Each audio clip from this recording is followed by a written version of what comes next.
وزیر اعظم کہتے ہیں کہ پناہ گاہوں کا جال ملک بھر میں پھیلائیں گے۔ سابق وزیر خزانہ اسحاق ڈار کے گھر کو بھی پناہ گاہ میں تبدیل کر دیا گیا۔ عمران خان نے بے سہارا، غریب اور نادار لوگوں کو ریاست کی ذمہ داری قرار دیتے ہوئے ذمہ داران کو ہدایت کی ہے کہ ملک بھر میں پناہ گاہیں قائم کرنے کے لیے جامع پروگرام ترتیب دیا جائے۔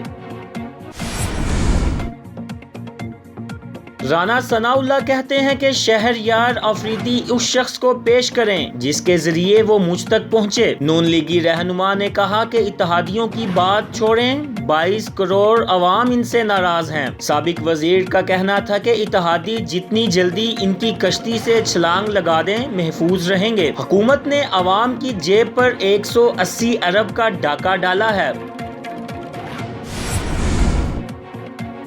اسلامی سزاؤں کو بربریت کہنے والے خود جاہل اور ظالم ہیں۔ علی محمد خان کا فواد چوہدری کو کرارا جواب۔ علی محمد نے کہا کہ قبائلی معاشرہ دنیا کا سب سے مہذب معاشرہ ہے، جہاں عورت کی عزت، بڑوں کا ادب ہوتا ہے۔ قبائلی معاشرہ وہ ہے جہاں سر تو قربان کر دیا جاتا ہے لیکن عزت نہیں۔